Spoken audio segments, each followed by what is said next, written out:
Hello there, welcome to Tech Upbeat.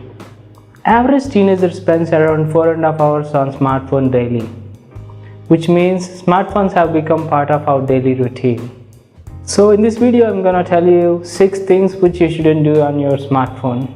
Number 1, closing apps. Whenever we're done with using our smartphone, we close all the apps and turn off the screen. By doing so, we think we are saving our battery and also improving the performance of the smartphone. Whenever you open an app, CPU loads this app into RAM and then pops onto our screen, which means opening an app is a CPU-centric task. By closing an app, you are actually clearing the cache in the RAM, which means next time when you open an app, again CPU has to flush this app into the RAM and then pop onto the screen. Eventually, you are putting a load on the CPU and the RAM itself, and in turn, it affects the battery. Operating systems like Android and iOS are optimized to handle recent apps, which means if an app is in background mode for a longer time, Android or iOS will put this app into sleeping mode by cutting access to other sensors and the data itself. So next time you don't need to close your apps hoping that it will save your battery or improve the performance of your smartphone. Number 2, battery saving and performance boosting apps. We feel that our smartphone batteries aren't lasting for the entire day. So immediately we install battery saving or performance boosting apps hoping that they will improve the battery life. But the thing is, these apps kills the background tasks and apps, which goes back to our first point. These apps eventually put a load on CPU and RAM itself. So I don't recommend using these battery saving or performance improving apps at all. Instead, you can reduce the brightness, control the notifications of apps, or turn off mobile data or Wi-Fi when you don't need it. Or if you feel crazy, you can put your smartphone into airplane mode. Number 3, permissions. From Android 6 onwards, app seeks permissions to get access to specific features or sensors.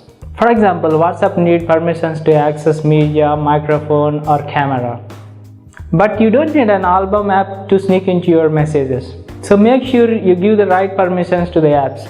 Once go to the settings, click on apps and go to individual apps and check the permissions where these permissions match to the features of that app or not. Because some apps silently sneaks into your smartphone and steals your private data.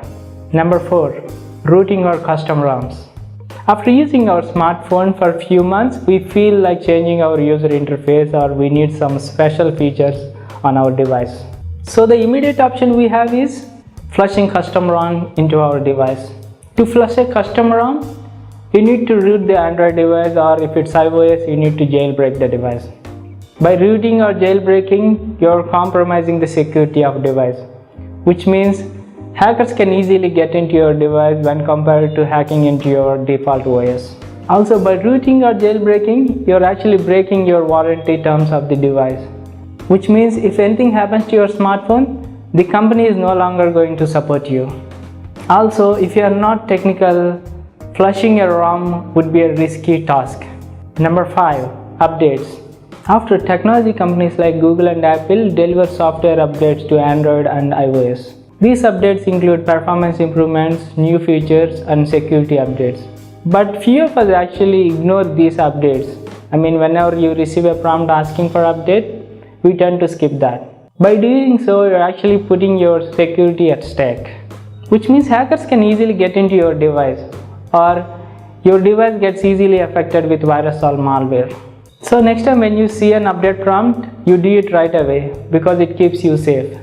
Number 6, charging the battery. There are many myths about charging your smartphone.